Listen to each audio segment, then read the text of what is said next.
अस्सलाम वालेकुम, आप देख रहे हैं प्रोग्राम स्पोर्ट्स फ्लिक्स और मैं हूं आपका मेज़बान Umair Bashir. Pakistan super league Karachi leg का आज आखिरी मैच होगा और आखिरी मुकाबला है लाहौर कलंदर्स वर्सेस कोयटा ग्लैडिएटर्स के दरमियान। और कराची के फैंस के लिए जो इंतहाई दुख भरी बात थी, जो खबर थी, वो ये थी कि कराची अपने होम ग्राउंड में पहले 5 में से एक मैच भी ना जीत सकी। मुल्तान सुल्तान्स अपने 5 मैचेस मुकम्मल कर चुकी है। मुल्तान सुल्तान ने 5 में से 5 मुकाबले हैं वो अपने नाम किए। लाहौर कलंदर 4 मैचेस के लिए हैं, 3 मुकाबले अपने नाम किए हैं। 5वें मुकाबले के लिए आज वो कोयटा का आमना सामना करेंगे। तो हमारे साथ मौजूद है फॉर्मर कैप्टन सलमान भट्ट, उन्हें खुश आमदीद कहेंगे। अस्सलाम वालेकुम सलमान। वालेकुम अस्सलाम, जज़ाकल्लाह। प्रोग्राम में आगे बढ़ते हैं नाज़रीन और आगाज़ करेंगे सबसे पहले मुँह मीठा। और मुँह मीठा कल किया गया इस्लामाबाद यूनाइटेड की जानिब से। एक और बड़ी अच्छी फतह थी, कराची किंग्स को शिकस्त हुई। तो यहीं से अपने प्रोग्राम का गुफ्तगू का बाकायदा तौर पर आगाज़ करेंगे। सलमान, बिलाखिर शादाब खान की हम बात कर रहे हैं, हर रोज़ बात हो रही क्योंकि वो हर रोज़ परफॉर्म कर रहे हैं। बिलाखिर मैन ऑफ द मैच का अवार्ड भी उन्हें मिलेगी। आप देखिए, उनकी जो फॉर्म है, बैटिंग हो बॉलिंग हो, वो आपको नज़र आ रही है। विकेट्स मिल रही हैं, रन्स हो रहे हैं, कैप्टनसी में जो है वो डिसीजन मेकिंग अच्छी चल रही है, टीम जीत रही है।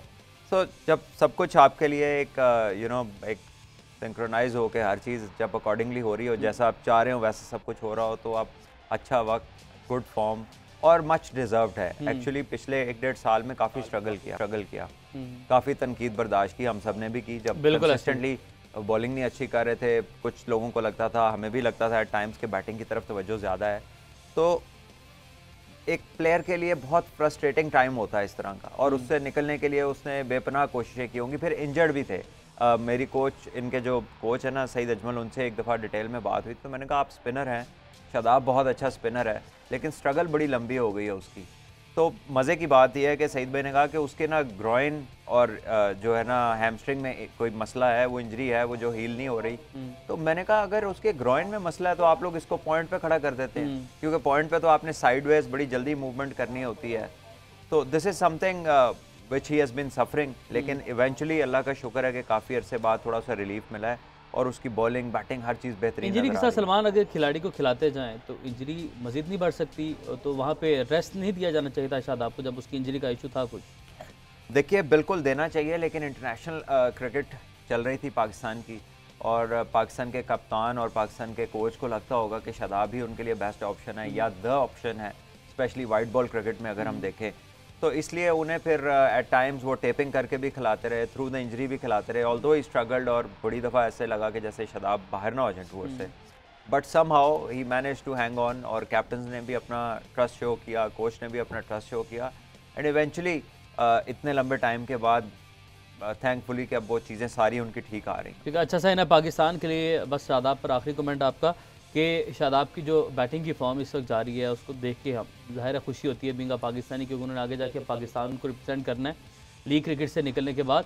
तो क्या इंटरनेशनल लेवल पे भी इसी तरह की फॉर्म जारी रहेगी? लीग और इंटरनेशनल में एक खिलाड़ी ऐसे आता है, वो परफॉर्म करता है, तो डिफरेंस क्या है दोनों? देखिए, लीग में बहुत फ़र्क है। इंटरनेशनल क्रिकेट का एक अपना प्रेशर है, वहाँ पे क्वालिटी ऑफ प्लेयर्स बहुत बेहतरीन होती है। लीग में आपको पता है कि 3 ये खेलते हैं ओवरसीज़, 3 से 4 ओवरसीज़ प्लेयर्स, बाकी 7 या 8 लड़के जो है वो लोकल खेल रहे होते हैं। और लोकल्स में आपको 2-3 इंटरनेशनल्स होते हैं, 2-3 फिर ज़रा लेसर एक्सपीरियंस प्लेयर्स होते हैं जिनका उतना तजर्बा नहीं होता। सिल्वर कैटेगरी में टाइप या इमर्जिंग कैटेगरी, सिल्वर कैटेगरी, किसी में भी हो सकता है। लेकिन यह है कि इसमें आपके लिए आपको 1 से 2 लोग ऐसे मिल लेते हैं जिसको आप उसका एडवांटेज ले लेते हैं, और उसकी वजह से आपका कॉन्फिडेंस जो है वो काफ़ी बहाल रहता है। लेकिन लेट्स से आप ऑस्ट्रेलिया को खेल रहे हैं, साउथ अफ्रीका को खेल रहे हैं, इंग्लैंड, न्यूजीलैंड, इंडिया को खेल रहे हैं, तो आपको 5 के 5 बेहतरीन बॉलर्स मिलेंगे ऑपोजिशन में, 5 के 5 बेहतरीन बैट्समैन मिलेंगे। तो आपको फिर वहाँ पर स्किल्स के अटमोस्ट लेवल पे होना चाहिए। बिल्कुल अच्छी बात है, कॉन्फिडेंस गेन करें। लीग भी अच्छे स्टैंडर्ड की है,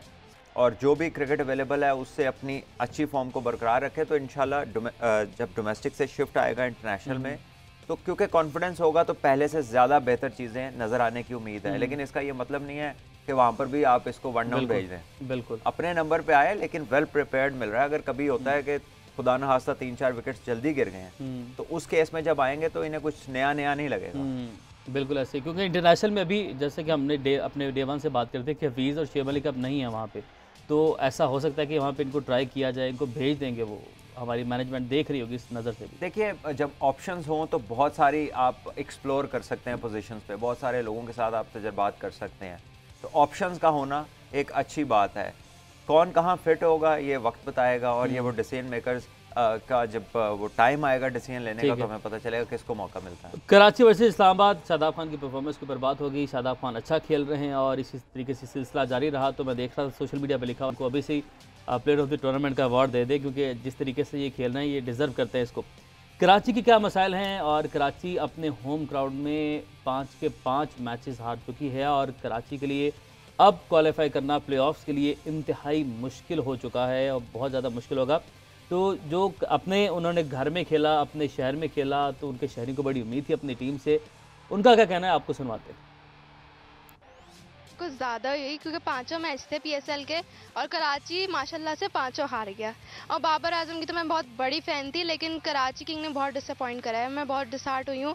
मेरा तो मैच देखते वक्त रोना ही निकल गया था। मतलब बहुत अजीब सी परफॉर्मेंस चल रही है कराची की। मतलब एक भी मैच नहीं जीत रहा, और बाबर आजम ही थोड़ा बहुत टीम को लेकर चल रहा है, लेकिन अभी तक कराची की परफॉर्मेंस से मैं बहुत डिसहार्ट हुई हूँ। बहुत ज़्यादा डिसहार्ट हुई हूँ मैं कराची किंग की परफॉर्मेंस से, क्योंकि ये लगातार 5 मैच हार चुका है। और मतलब मैं बाबर आजम की बहुत बड़ी फ़ैन हूँ, पर मैच की वजह से कुछ मैं बहुत ज़्यादा डिसहार्ट हो गई हूँ। कहने से तो बहुत दुख हो रहा है कि बाबर आजम मतलब के कराची में मैच खेल रहे हैं और दोनों मतलब सारे मैच हार गए। अब 2 आगे के बच्चे, अब देखो कैसे होते हैं। दुआ तो यही कि आगे के 2 मैच जीत जाएं, इंशाल्लाह डिसहार्ट नहीं होंगे हम अगली बार। बाबर आजम मतलब नहीं करेंगे। चलो जी, ये तो शहरी हैं, उनकी मासूम सी ख्वाहिशें हैं। लेकिन ये भी इनके बात से भी लग रहा है कि जो कर रहा है बाबर आजम ही कर रहा है। बाबर को बेचारे को टीम ही बड़ी हल्की मिल गई थी।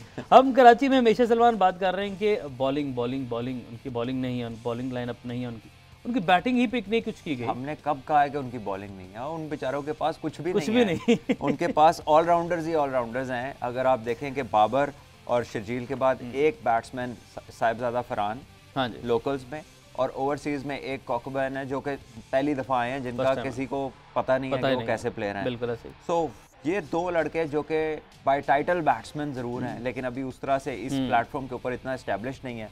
और फिर आते हैं मोहम्मद नबी, फिर आते हैं इमाद वसीम, फिर आ जाए अगर खेल रहे हो तो इमाद वसीम, वो सॉरी अगर खेल रहे हो तो आमिर यामीन ना हो तो फिर उमैद आसिफ, और ग्रेगरी आ जाते हैं, फिर Jordan. So there is all those जो कि बिट्स एंड पीसेस क्रिकेटर्स हैं, जो कि पूरा ना तो पूरा बैट्समैन है के साथ बॉलिंग कर लेता और ना पूरा बॉलर है के साथ बैटिंग कर लेता। वो सारे ऐसे हैं कि थोड़ा थोड़ा ये थोड़ा थोड़ा वो।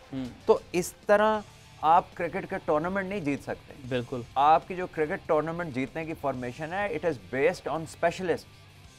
ठीक है, आप कंपाउंडरों के साथ बड़ा ऑपरेशन नहीं कर सकते। बड़ा ऑपरेशन के लिए, बड़ी सर्जरी के लिए आपको स्पेशलिस्ट डॉक्टर के पास जाना पड़ता है, और यहाँ पर भी स्पेशलिस्ट की गेम है। आप सीरीज टूर्नामेंट की बात कर रहे हैं, वो मैच नहीं जीत पा रहे। अच्छा, ग्रेगरी के हवाले से जो उनका लास्ट सीजन में मैच तो पॉसिबल है, एक आधा कोई जीत जाए, किसी का 1-2 दिन अच्छा लगे, लेकिन टूर्नामेंट के लिए आपको फिर जो है ना वो हाई क्लास जो स्पेशलिस्ट है वो चाहिए होते हैं। मेरा कहना यह है कि जब आप टीम सेलेक्ट कर रहे थे तो टूर्नामेंट के लिए कर रहे थे। बिल्कुल ऐसे ही तो वहाँ पर कोई चीज़ मिसिंग हुई है। माना कि मोहम्मद आमिर को इंजरी हो गई और एक आध प्लेयर कोई कोविड, जिसका उन्होंने जिक्र किया है, उनके जो ओनर हैं उन्होंने अपनी ट्वीट में लिखा कि कोविड ने हमें हर्ट किया और उसके अलावा कुछ इंजरीज ने। तो आमिर की इंजरी हुई, इलियास तो खेल रहे थे, एंड कोई इलियास कोई not a specialist known to run through team, कोई ऐसी चीज़ तो नहीं है। और जो दूसरी तरफ अगर हम देखें तो हमें मालूम नहीं कि कौन सा ऐसा प्लेयर है जो मिस हुआ ड्यू टू कोविड और समथिंग। बिल्कुल। और अगर सिर्फ कोविड ही होता किसी को तो वो तो 4-5 दिन में, हफ्ते में सबको हुआ, इमाद भी वापस आ गए थे। सो आई डोंट नो एग्जैक्टली वो क्या उन्होंने कहा है, उसकी डिटेल्स क्या हैं, बट कुछ तो होगा। फिलहाल ये है कि जो भी कराची के प्लेयर्स हैं ना बेंच स्ट्रेंथ में कोई नजर आ रहा है। अच्छा, हाँ बिल्कुल। कराची की पिक्स की बात करते हैं, बेंच स्ट्रेंथ पे हम जाते हैं। ग्रेगरी पेशावर ज़ल्मी से उनका लास्ट सीजन अच्छा रहा, बहुत अच्छा रहा। जब पाकिस्तान ने इंग्लैंड के साथ खेला तब भी खेले, तब भी बड़ा अच्छा खेले उन्होंने। ये रीज़न थी कि एक अच्छी बैलेंस टीम में थे, क्योंकि आप कह रहे हैं कि ना पूरे बॉलर हैं ना पूरे बैट्समैन हैं। एक अच्छी टीम में रहे, वहाँ से सपोर्ट मिलती रही, तो कहीं ना कहीं अपना काम करते रहे और अगली टीम को डैमेज करते। देखिए, जब आपकी विनिंग स्ट्रीक हो और आपकी टीम में स्पेशलिस्ट प्लेयर्स हों, अच्छे प्लेयर्स हों ना, तो आप के काफ़ी चांसेस होते हैं कि आप भी कहीं ना कहीं आपका दाव लगता रहता है। आप भी कुछ ना कुछ करते हैं, कुछ ऐसी प्रेजेंटेशन हो जाती है कि आप कहते हैं कि जी यार ये भी है बंदा। लेकिन जब आपके ऊपर हार जीत का दारोमदार आ जाए और आपकी स्पेशलिटीज़ उतनी परफेक्शन में ना हो जो कि एक स्पेशलिस्ट की होती हैं, तो कई दफ़ा फिर आपके लिए एक बहुत बड़ा सवालिया निशान पैदा हो जाता है एज अ टीम। तो यहाँ पर वो सिचुएशन है। इतनी कोई ऐसा तो नहीं लगता कि कोई कराची की बैटिंग गिली विकेटों पे आ रही है, कोई वो सारे टॉस आ रहे हैं। ये पहले खेलें, ये बाद में खेलें, ये किसी और को खिला लें, कोई और 11 खिला लें, बेंच स्ट्रेंथ को खिला लें, अंदर वालों को खिला लें, हिसाब एक ही है कि वो 2 ही कुछ करेंगे ऊपर से बड़ा। हाँ, तो फिर भी चांस है कि 200 करें तो ये बॉलिंग करवा दें। 2 कुछ ऊपर से करें, लेकिन क्या करें, शर्जील रन आउट हो जाते हैं। अब फिर देखिए, मतलब आपने जिन 2 पे रिलाय किया उनमें से भी एक खिलाड़ी आपका अनफिट है। देखिए, अब अनफिट सही वर्ड यूज किया मैंने। मैं एक बात बताता हूँ, शर्जील की स्ट्रेंथ क्या है। शर्जील जो है वो एक पावर हिटर है, एक बड़े रन्स जो वो करते हैं उसका चंक जो है बड़ा वाला वो बाउंड्रीज में आता है, छक्के चौके, ये उनकी स्ट्रेंथ है। तो जब आपकी स्ट्रेंथ छक्का चौका मारना हो तो आप रिस्की रन क्यों ले रहे हैं? बिल्कुल, आप इतना घाटे का सौदा क्यों कर रहे हैं? आप रिस्की रन के ऊपर आपकी जो है वो बारी बेस कर रही है, आप आउट हो गए तो आपको बाहर जाना पड़ेगा। तो आप बेहतर है कि छक्का चौका मारते आउट हो जाए, बजाय कि आप एक रिस्की सिंगल लेते आउट हो। ये सिंगल पे गलती किसकी थी, मैं चाहता हूँ कि वो भी हम जरा चला के दिखाएं। शर्जील खान कैसे रन आउट हुए थे, वो भी हमारी बातचीत जारी है। पहले तो किसकी कॉल? देखें कि ये कॉल तो बाबर आजम की है, क्योंकि जब एक बैट्समैन सामने खेलता है, जब उसके सामने बॉल होता है तो खेलने वाले की कॉल होती है, और जब बैट्समैन के बॉल पीछे जाता है, थर्ड मैन फाइन लेग पे या पॉइंट से अंदर बॉल जाता है या स्क्वायर लेग से अंदर जाता है, तो फिर नॉन स्ट्राइकर वाले प्लेयर की कॉल होती है। तो ये तो कॉल थी बाबर आजम की। तो शर्जील इतना वो मतलब बाहर निकल के इतना आगे चले गए कि एक तो उनको मुड़ने में टाइम लगता है और दूसरा जो ऑब्वियसली ये उनकी स्ट्रेंथ नहीं है कि वो तेज़ सिंगल लें या वो जल्दी से अपने आप को रिकवर कर लें ऐसी पोजीशन से। तो मेरा ख्याल है कि इनका ये रिस्क लेना बनता नहीं है। इनकी स्ट्रेंथ है बड़ी हिटिंग, और देखिए कितनी दूर उन्होंने जो है वो चले गए। यहाँ से तो कोई और भी प्लेयर होता तो उसके लिए आना मुश्किल था। तो ये तो फिर शर्जील है, तो आई थिंक इनको पता होना चाहिए। शर्जील पे गुस्सा कर रहे थे, नाराजगी का इजहार कर रहे थे, कॉल फ्रंट पे उन्होंने बाबर ने दी थी। क्योंकि अगर आप देखें कि मसला ये है कि जो शर्जील के साथ आप किसी को भी भगाएंगे ना तो उसको इसकी स्पीड पे आना पड़ेगा, क्योंकि ये उनकी स्पीड पे नहीं जा सकते। कोई भी स्लो रनर जो है वो फास्ट की स्पीड पे नहीं जा सकता। तो जो तेज़ वाला होता है उसने एडजस्ट करना होता है कम वाली स्पीड के साथ। तो जब बाबर खड़े हैं जो कि बहुत तेज़ हैं, तो शर्जील कहाँ जा रहे हैं? तो इट इज़ हिज फॉल्ट। ठीक है, शर्जील खान फ्लॉप, बाबर आजम कल अच्छा नहीं खेल पाए, और उसके बाद साहिबजादा फरहान वो भी रन आउट हुए, और अपनी गलतियां कराची की टीम जो है वो पैनिक बटन दबाया उन्होंने। 2 डाउन पर उनके पास। सॉरी, इसमें बाबर भी 2 कदम लेकर फिर उन्होंने नो किया है। बहरहाल ये है कि शर्जील बहुत ज़्यादा आगे चले गए, वहाँ से पॉइंट ऑफ नो रिटर्न तक चले गए। Point of no return Sharjeel ने तो देखा भी नहीं, और अपने कप्तान की आवाज़ पे लब्बैक कहा और सर नीचे फेंक कर। यूजुअली ये ऐसा करते नहीं है, अब इन्होंने अचानक ही लब्बैक कह दिया, वरना ये अक्सर सेफ साइड पे रहते हैं। चले बहरहाल, अब कराची के तो मसाइल हैं, कराची के मसाइल साथ साथ हम डिस्कस कर रहे हैं। इस्लामाबाद ने बहरहाल कल पहले बैटिंग की थी, इस्लामाबाद की बैटिंग से चलते हुए जाते हैं। शर्जील पे बात चलेगी, शर्जील पे बात करना ज़रूरी था।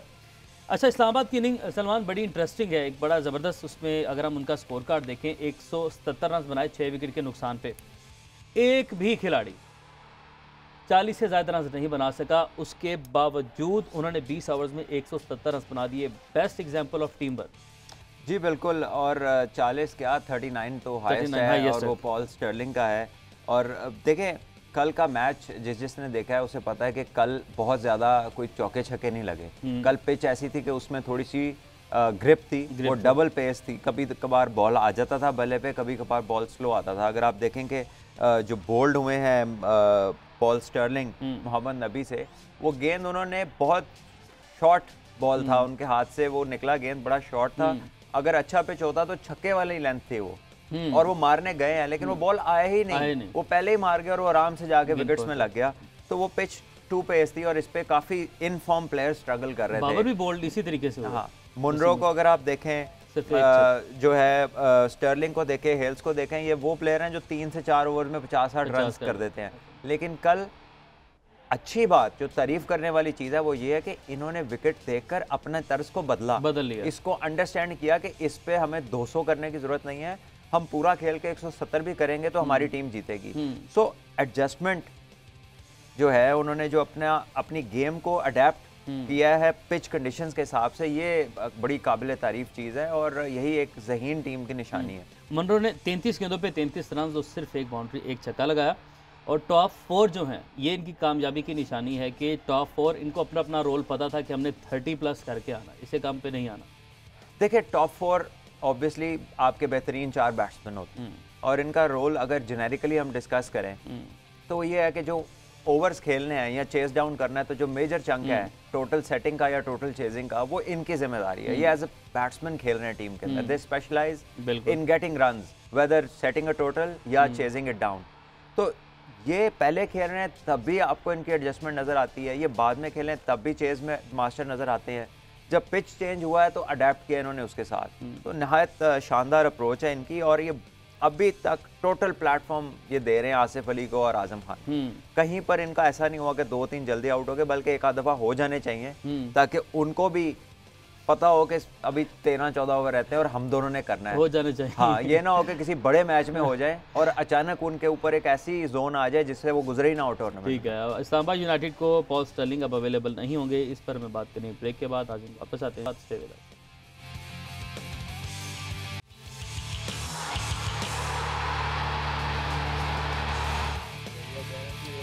वेलकम बैक जी। और सलमान जी क्या कह रहा है ऑस्ट्रेलिया वाले फरमा रहे हैं कि 1 से 2 प्लेयर शायद पाकिस्तान के टूर पे ना आए, बाकी पूरी टीम आएगी। ज़बरदस्ती, बड़ी अच्छी खबर है ये। और आपने आगाज़ ही ब्रेक के बाद हमें खुशामदीद का एक इंतहाई अच्छी खबर के साथ आपने कहा है। और ऑस्ट्रेलिया पाकिस्तान आएगी एक लंबे अरसे के बाद, तवील अरसे के बाद अच्छे मुकाबले हमें देखने को मिलेंगे। और ख़बर ऐसी खुशी की थी, एक्साइटमेंट की थी कि हम ब्रेक में बता रहे थे, सलमान उतनी देर में ब्रेक से वापस आ गए। बहरहाल अच्छा कि आपने शेयर कर दी।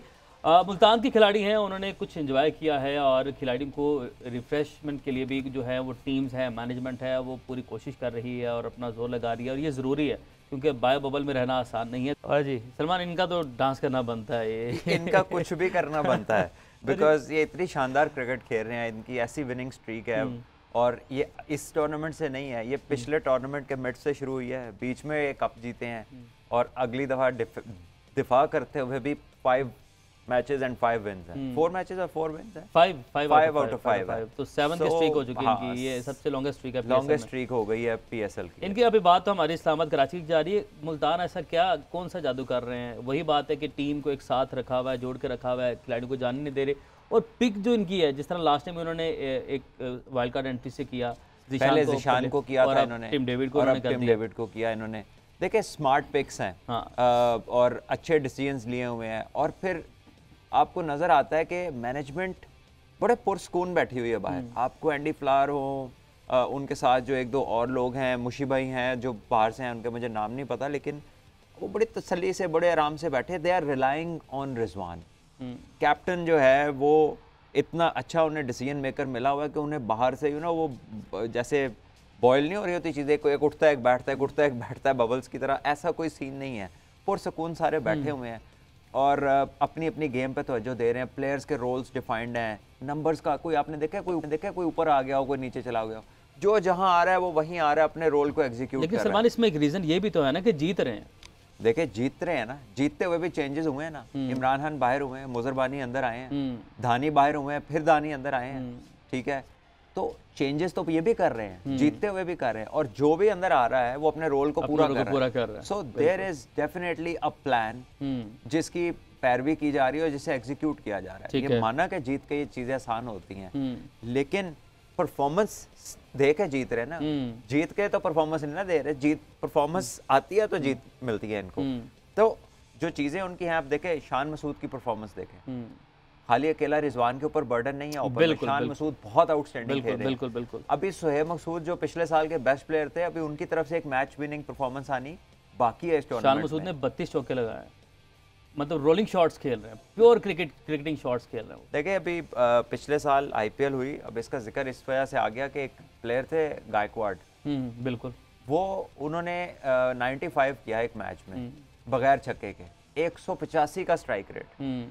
तो ये जो इस तरह के क्लासी प्लेयर्स हैं, जिस तरह शान खेल रहा है, जिस तरह वो बच्चे का नाम लिया जो गायकवाड है, या हमारे कुछ प्लेयर्स इस तरह के हैं जो क्लासिक टच प्लेयर्स हैं, जो बॉल को टाइम करते हैं, इन्हें अप्रिशिएट करना चाहिए। कुछ अरसे से हमने हाइप ही सिर्फ छक्कों की बनाई, हालांकि ये बड़ी स्किल है कि आप थ्रू द गैप्स खेलें और इसमें रिस्क का फैक्टर कम होता है। एहसन और शान मसूद ये दोनों ये वाला अपना किरदार भरपूर, एहसन तो बड़ी बड़ी हिट्स मारता है, लेकिन 27 चौके उन्होंने भी मारे, वो भी बहुत अच्छा खेला है। लेकिन शान इज अ डिफरेंट प्लेयर, ये है ऑल कंडीशन गियर, यानी कि आप टेस्ट खेल लो, वनडे खेल लो, T20, मेरे ख्याल में तो इसे तीनों में होना चाहिए। इसी तरह रिजवान है, इसी तरह बाबर है, और जितने प्लेयर्स आपके पास इस तरह के आएंगे तो आपकी बैटिंग का जो न्यूक्लियस है वो बहुत पुख्ता और बहुत स्ट्रांग होगा। मुल्तान को वाइंड अप मैं इस बात के साथ करता हूँ, सलमान इस पर कमेंट कीजिएगा कि मुल्तान की रीज़न ये भी है कि उन्होंने जो अपनी टीम है उसको जोड़े रखा है। मुश्ताक भाई उनके साथ हैं, एंडी फ्लावर उनके साथ हैं, शान उनके साथ है जो कि फॉर्मर कैप्टन है, रिजवान उनके साथ है। ये एक टीम बन चुकी है जिन्होंने डिसीजन करना है। शान जैसे सीनियर खिलाड़ी भी टीम में आपको साथ चाहिए होता है, तो इन्होंने एक दूसरे को जान गए, एक दूसरे को समझ गए हैं। देखिए थिंक टैंक बड़ा पॉजिटिव होना चाहिए, बिल्कुल। और जो प्लेयर्स की एक लीडरशिप का ग्रुप होता है। एक तो होती है मैनेजमेंट से हट के जो प्लेइंग 11 होती है ना, उसमें 3 से 4 एक लीडरशिप का ग्रुप होता है। अगर वो एक पैरेलल लाइंस पे सोच रहे हो और पॉजिटिव लोग हो और जीतना चाहते हो, इरिस्पेक्टिव ऑफ कि अगर कोई भी कप्तान है तो वो उसकी जगह नहीं लेना चाहता है, उसको असिस्ट करना चाहता है ताकि टीम जीते, ठीक है। तो टीम की आउटलुक ही बदल जाती है। यहाँ पर वो चीज़ नज़र आ रही है कि सबकी जो थॉट प्रोसेस है वो पैरेलल है। आपको कोई एक अलग अकेला पैराशूटर नज़र नहीं आ रहा है। बिल्कुल ऐसे ही है। अब इसी बात के साथ अब इस्लामाबाद वापस आते हैं। स्टर्लिंग अब अवेलेबल नहीं होगी इस्लामाबाद यूनाइटेड को, तो इस्लामाबाद यूनाइटेड के पास उनकी टीम पिक्स बड़ी स्मार्टली पिक किया उन्होंने। वैसे तो बज़ाहिर उनको फ़र्क बहुत ज़्यादा नहीं पड़ेगा, रिप्लेसमेंट में अच्छे कुछ नाम हैं उनके पास, बट स्टिल स्टर्लिंग जैसा परफॉर्म कर रहे हैं, टीम को कहीं ना कहीं। देखिए जी, स्टर्लिंग ने जाना है, हो सकता है उनकी लंच में बचत हो जाए बाकी ये है कि प्लेयर उनके पास बड़े हैं। मुनरो ओपन आ सकते हैं, गुरबाज हैं, ठीक है, और बाहर जो उनके बैठे हैं लड़के उनमें भी इखलाक ओपन कर लेते हैं। उनके पास जो है उसके अलावा हुरैरा तो अंडर 19 से आए हैं, वो भी काफ़ी अच्छे हैं। दानिश अजीज़ जिन्होंने पाकिस्तान को रिप्रेजेंट किया पिछले साल, कुछ अच्छी इनिंग्स खेली, लेकिन वो नीचे खेलते हैं, ओपन नहीं। लेकिन ओपन में तो फिर मुनरो भी ऊपर जा सकते हैं, गुरबाज ऊपर जा सकते हैं, एलेक्स हेल्स ऊपर है, तो ओपन तो 2 नहीं करनी। और आई एम श्योर कि जो फर्स्ट टॉप 3 हैं ये ओवरसीज ही होंगे इस्लामाबाद के। ये इनकी एक स्ट्रेटेजिक पॉलिसी रही है डे वन से। कम IPL 7 this particular thing has remained the same. बिल्कुल। स्टर्लिंग ऐसा क्या कमाल करते हैं, ऐसा क्या करते हैं, उनकी शॉट्स इतनी क्लासी हैं, और हम हमेशा जोड़ते हैं फिटनेस के साथ क्रिकेट को। फिटनेस वाले सारे पॉइंट्स को उन्होंने गलत साबित कर दिया है। फील्डिंग में बड़ी शानदार फील्डिंग है, बड़े एक्टिव दिखाई देते हैं। देखिए उमर गलत नहीं साबित किया, बात यह है कि अगर वो फिट हों तो इनकी गेम में एडिशन ही होगी, इससे कुछ सब्ट्रैक्ट नहीं होगा। और बहरहाल जहाँ तक स्टर्लिंग की बात है, जब फॉर्म आपकी ऐसी लगी हो कि आप खड़े होकर 3 ओवरों में 40-40 अपना कर लें, आप छक्के चौके मार के, तो आपके भागने की किसने डिमांड करनी है। और फिर सारी की सारी टीम फॉर्म में है, लेकिन कम आप इस तरह की फिटनेस के साथ 1-2 दफ़ा आउट हो जाएं, एक आध आपसे मिसफील्ड हो जाए, तो फिर जिक्र आपकी स्किल्स का नहीं होता, फिर जिक्र आपके पेरेंट्स का होता है कि यार ये आप इतना वेट क्यों कैरी कर रहे हैं, आप अपने आप को ट्रिम करें, लुक लाइक एन एथलीट। आप पूरी एफर्ट नहीं कर सकते इस बिल्कुल ऐसे ही। तो वो बात आती आप पर है जब आपके साथ कोई अनएक्सपेक्टेड चीज़ें होनी शुरू होती हैं, जो unwanted stuff, you know, when it comes your way, कि कोई कैच छूट गया, कोई मिसफील्ड हो गई, कोई थोड़ा सा बॉल दूर था, आपका स्टेप नहीं जा सका, you are not as quick, obviously you are not as quick जब आप ज़्यादा आपका वजन हो, तो there is always room for improvement. बहरहाल अब वो लग रही हैं तो एंजॉय करें, और यही एक्सपेक्ट हम कर रहे थे शर्जील से। इसी बात को शर्जील के लेकर जा रहा हूँ, क्योंकि हमारे साथ मिर्जा इकबाल बेग साहब भी मौजूद हैं, जी प्लीज, स्पोर्ट्स तजुर्बेकार एंकर। इकबाल भाई बहुत शुक्रिया ज्वाइन करने के लिए। सर क्या टीम पिक की है कराची ने, कराची की टीम इस परफॉर्मेंस के लिए किसके जो उनके फैंस हैं किसको ब्लेम करें, किससे सवाल करें? आप ज़रा इसका पोस्टमार्टम भी कर दें कि गलती क्या की टीम में। अगर आप देखें उनके पास अवेलेबल ऑप्शन ही कोई नहीं है।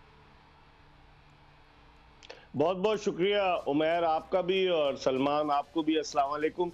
मसला ये है कि कराची किंग्स ने जो टीम सेलेक्ट की थी, जब ड्राफ्टिंग हुई थी, वसीम अकरम जैसा एक बड़ा दिमाग उनके साथ मौजूद है, और समझ में नहीं आ रहा कि उन्होंने किस तरह की टीम सेलेक्ट की है, और ये इनका कॉम्बिनेशन बन ही नहीं पा रहा। सारा कुछ डिपेंड कर रहे हैं बाबर आजम और शर्जील खान पर। आप मिडिल ऑर्डर बैटिंग को देख लें, जिस टीम में मिडिल ऑर्डर बैटिंग में इमाद वसीम 5वें नंबर पर आ रहे हैं, मोहम्मद नबी 7वें नंबर पर आ रहे हैं, तो आप अंदाजा लगा लें कि उसकी बैटिंग में ना लुइस ग्रेगरी रन्स कर रहे हैं, तो उसकी बैटिंग में कितनी डेप्थ है।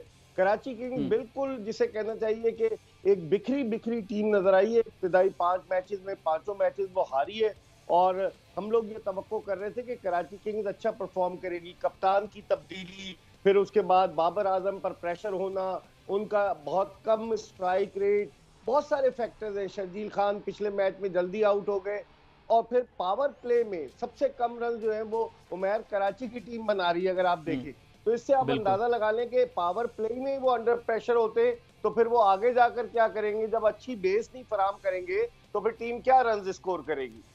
एनालिटिकल एक्सपर्ट्स की बात की थी मिर्ज़ा भाई, आप जब लास्ट टाइम भी हमारे साथ मौजूद थे, मुल्तान की टीम बड़ा स्मार्टली पिक करती है। जिस तरह उन्होंने ज़िशान अशरफ को पिक किया, एकदम उसकी कैटेगरी ऊपर कर दी, अब टिम डेविड को उन्होंने पिक किया। तो कराची की टीम के हवाले से, कराची के लिए मैं आपसे ज़्यादा इसलिए पूछ रहा हूँ कि आप वहाँ पर मौजूद हैं, आप सारा इसको फॉलो कर रहे हैं, देख रहे हैं कि डे 1 से कौन क्या कर रहा है, किस किस की क्या जिम्मेदारी है। तो ऐसा कोई नहीं है, कोई एक्सपर्ट्स हो इनके पास जिसकी पूरी नज़र हो स्टैट्स के ऊपर, तमाम जो पिक्स हैं वो बाकी टीम्स ले गई और कराची के हाथ कुछ ना आया? क्या कुछ ऐसा हुआ है, इनके पास अवेलेबल ऑप्शन नहीं बची या इनका होमवर्क ही पूरा नहीं था? दिलचस्प बात ये, उमैर, कराची किंग्स के साथ फैसल मिर्जा मौजूद हैं जो गुज़िश्ता 2-3 PSL में पाकिस्तान क्रिकेट बोर्ड के साथ वाबस्ता थे और प्लेयर्स को पिक करने में वो कराची किंग्स की अब उन्होंने मदद की है। मेरी तो समझ में नहीं आ रहा कि किस तरीके से आप, और फिर सबसे बड़ी बात ये, उनका जो कोच आया पीटर मोर्स, वो तो इंग्लैंड में वाइट बॉल क्रिकेट का इतना स्पेशलिस्ट तो है ही नहीं। आप उसको लेकर आ गए, उसको प्लेयर्स का कुछ भी नहीं पता कि क्या करना है क्या नहीं करना। वसीम अकरम 2 दिन क्वारंटीन, 2 मैचों में क्वारंटीन में रहे, तीसरे मैच में आए लेकिन कोई स्ट्रेटेजी जो है वो प्लान नहीं कर सके। मैं समझता हूँ बहुत सारे फैक्टर्स हैं। एक तो प्लेयर्स की जो ड्राफ्टिंग में जो उनका पिक था वो सही नहीं था कराची किंग्स का। अगर वो समझते कि बाबर आजम हमारे पास है तो हमारी टीम चैंपियन बन जाएगी, ये उनकी भूल है। ये 11 रुकनी कॉम्बिनेशन जो है वो चैंपियन बनाता है। बाबर आजम को देख ले, 180 ऑड रन उन्होंने बनाए लेकिन उनका स्ट्राइक रेट कितना है, 122-123 का, जबकि दीगर लोगों के स्ट्राइक रेट देख ले, फखर जमान का देख लें, शान मसूद का देख लें, रिजवान का देख लें। तो इस लिहाज से मैं समझता हूँ इनका पिक सही नहीं था उमैर, जिसकी वजह से इनको प्रॉब्लम्स हो रही है। बिल्कुल बिल्कुल सलमान, पिक की बात हो रही है, इकबाल भी आप साथ ही मौजूद रहिएगा।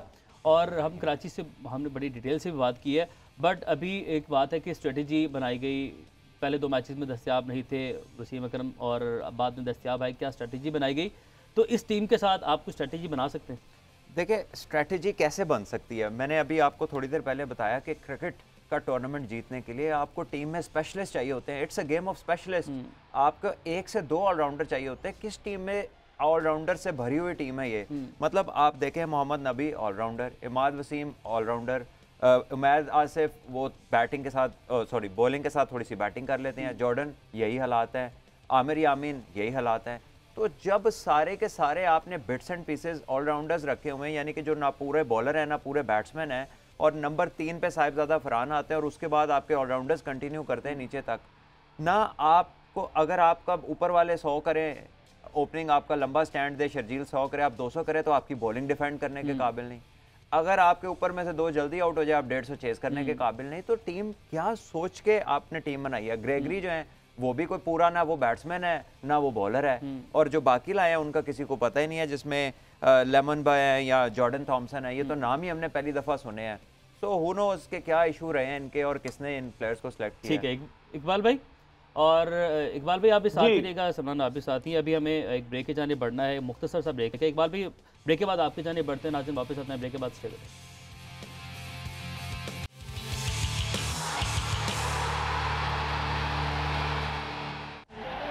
ब्रेक के बाद खुशामदीद कहेंगे और हमारे साथ मौजूद हैं मिर्ज़ा इकबाल बेग और सलमान भट्ट। इकबाल भाई आपके जाने बढ़ते हैं और पहला लेग जो है वो आज मुकम्मल हो जाएगा और इसके बाद पॉइंट्स टेबल पे मुल्तान सुल्तान्स की हुक्मरानी है। लाहौर अगर आज का मैच जीत जाती है तो पोजीशन अच्छी हो जाएगी, लेकिन अगर कोयटा मैच जीत जाती है तो पॉइंट्स टेबल ज़रा ओपन हो जाएगा, तमाम टीम्स का चांस रहेगा। तो क्या अभी तक पहले लेग के बाद हम ये डिसाइड कर पाए हैं कि कौन सी टीम जो है, मुल्तान को निकाल देते हैं वो एक्सेप्शनल है, मुल्तान के अलावा बाकी कौन सी 4 टीम्स आप ऊपर जाते देख लें? देखिए, लाहौर कलंदर को, मैं लाहौर कलंदर जो है वो आज भी मुझे तवक्को है, जिस तरह से वो जेल हो रही है शाहीन आफरीदी की कप्तानी में, जिस तरह जमान खान उनका यंग बॉलर बॉलिंग कर रहा है, जैसी लाहौर कलंदर्स की बैटिंग है, तो मैं समझता हूं कि लाहौर कलंदर्स भी ऊपर आएगी। और उसके अलावा अगर इस्लामाबाद यूनाइटेड और आप मुल्तान सुल्तान्स को अलग कर दें, 2 टीमें वो हो गई, तीसरी लाहौर कलंदर, और चौथी टीम के लिए मैं समझता हूँ पेशावर ज़ल्मी या फिर कोयटा ग्लैडिएटर्स, क्योंकि पेशावर ज़ल्मी कभी भी कम बैक कर सकती है। वहाब रियाज वैसी बॉलिंग ही नहीं कर रहे जो एक एज अ कैप्टन इन्हें फ्रंट से लीड करना चाहिए। तो मेरे ख्याल में यही टीमें हैं मेरी नज़र में, सेकंड लेग में ये आगे आएंगी और प्ले ऑफ्स के लिए क्वालिफाई करेंगी। कराची वाले किसी करिश्मे का इंतजार करेंगे? कुछ अभी भी पॉइंट कुछ हो सकता है इकबाल भाई? कराची बहुत कोई अनहोनी बात हो, क्योंकि एक टीम मुसलसल 5 मैच हार कर आ रही है, उसकी टीम का मोरल डाउन है। अब वो कहते हैं कि शायद मैदान बदल जाए, गद्दाफी स्टेडियम लाहौर, लेकिन जो बज़ाहिर ये लग रहा है कि जिस तरह का कॉम्बिनेशन है जिस तरह की आपस में इत्तलात है कि अब जब टीम हारती है तो फिर बातें भी शुरू हो जाती है ना, कि आपस में लड़ाई झगड़ा या एक दूसरे को ब्लेम करना। तो बहुत सारी चीजें हैं कराची के लिए। कल उनके मालिक ने तो एक ट्वीट किया कि हम बेहतर आएंगे, लेकिन मुझे लगता नहीं है एक टीम इतनी गिर चुकी हो वो वापस आए। ठीक है सलमान, क्या 5 हार के 5 जीत भी तो सकते हैं? देखिए 5 जीत सकते हैं, लेकिन फॉर्मेशन को अगर आप दुरुस्त करने की बात करें तो क्या आप ये 6 ऑलराउंडर्स को रिप्लेस कर सकते हैं? मेरे लिए ये बहुत बड़ा मौजज़ा होगा कि अगर 6 ऑलराउंडर मिलकर एक टीम को उठा लें। ये ऐसा कभी हुआ नहीं है क्रिकेट की तारीख में कि ऑलराउंडरों से भरी हुई टीम टूर्नामेंट जीत जाए। और it's a game of specialist. आप किसी से भी पूछ लें जिसने क्रिकेट खेली है, इसके अंदर 1 से 2 ऑलराउंडर एट द मोस्ट ना हो तो आप 2-3 खिला देते हैं। बिल्कुल। लेकिन आपको स्पेशलाइज्ड लोग चाहिए जो टारगेट को सेट कर सके, टारगेट को चेज करने की कैपेबिलिटी हो। आप मुझे बताएं, इनके बॉलर्स को बार बार नीचे से नाम लेके ऊपर तक जाए, ऊपर से लेकर नीचे तक आए, कौन सा बॉलर है जिसका आपको याद पड़ता है किसने किसी मैच में 5 आउट किए थे और अपनी टीम को मैच जितवाया था? सब के सब ऑलराउंडर हैं, सब कभी कभार 4 ओवर भी पूरे नहीं करते। ठीक है, ठीक है। इकबाल भाई, आप इसमें मुझे बता सकते हैं बेहतर कि लास्ट सीजन में, अगर मैं गलत नहीं हूं तो करेक्ट कीजिएगा, कि जब हाफ विंडो होती है आपकी तो कुछ ऐसे प्लेयर्स जिनको एक भी मौका नहीं मिला तो आप उनको ट्रेड इन कर सकते हैं बाकी टीम्स के साथ। तो क्या इस मरतबा कुछ ऐसा नहीं रखा गया, क्योंकि कराची को सबसे ज़्यादा इसकी ज़रूरत है कुछ खिलाड़ियों को ट्रेड इन करने?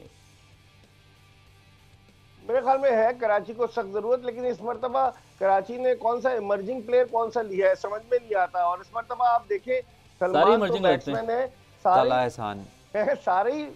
सारे ही बैट्समैन जो है वो टॉप परफॉर्मर जो है वो बैट्समैन है, और वो सारे कोई नया टैलेंट नहीं सब अब तक नजर आया है। अब तक आज 15वां मैच होगा, सब बैट्समैन ही है। और जो टॉप के बैट्समैन है, चाहे वो फखर जमान हो, शान मसूद हो, मोहम्मद रिजवान हो, चाहे बाबर आजम हो, सारे जो टॉप, शर्जील खान जो भी रन्स कर रहे हैं, तो टैलेंट बैटिंग में नजर नहीं आ रहा। बॉलिंग में 1-2 नजर आए हैं, जैसे जमान खान, उसने अच्छी बॉलिंग की है, मीरपुर आजाद कश्मीर में वो पैदा हुआ, कश्मीर प्रीमियर लीग में उसने अच्छा परफॉर्म किया। उसके अलावा मोहम्मद तला जिसने फास्ट बॉलर है, उसने अच्छा परफॉर्म किया। लेकिन कोई टैलेंटेड क्रिकेटर्स नजर नहीं आ रहे, वही पुराने नाम है जो परफॉर्म कर रहे हैं। ठीक है इकबाल भाई, आपका बहुत शुक्रिया, आपने वक्त निकाला और आपको हम वक्तन पे वक्तन तंग करते रहते हैं, आप आ जाते हैं, आपका शुक्रिया। सलमान, अब पोजीशन काफ़ी क्लियर होती जा रही है, पॉइंट्स जो हैं वो काफ़ी क्लियर होते चले जा रहे हैं, कराची को तो आउट तस्वर कर रहे हैं, बाकी एक कौन सी टीम आप समझते हैं कि जो अब इस मुकाबले से बाहर हो सकती है? मेरा ख्याल है कि जोर लगाना है पेशावर ज़ल्मी ने और क्वेटा ग्लैडिएटर्स। इनमें से जो टीम आपस की लड़ाई में ऊपर आ जाएगी, शायद वो चौथी टीम होगी जो ऊपर जाएगी। लेकिन लाहौर को लाहौर ना हराए तो कोई नहीं, लाहौर को लाहौर ना हराए तो ये तो बात पिछले साल की है। और लेकिन मुझे लगता है अच्छी वाइब आ रही है लाहौर को देख के। इंशाल्लाह उनकी टीम बड़ी अच्छी जेलिन हो चुकी है, जेलिन हो रही है, और फ़खर की और अब्दुल्ला शफीक की जो ओपनिंग पार्टनरशिप है वो भी काफ़ी अच्छी चल रही है, उसमें उनको स्टार्ट्स अच्छे मिल रहे हैं। अगर आप देखें कि थोड़ा सा जो हिकअप आया वो मिडल से ही आया, टॉप ऑफ द इनिंग से बड़ा कम हुआ है कि दोनों में से दोनों ही आउट हो गए हों या एक अच्छा स्टार्ट ना दे सके हों।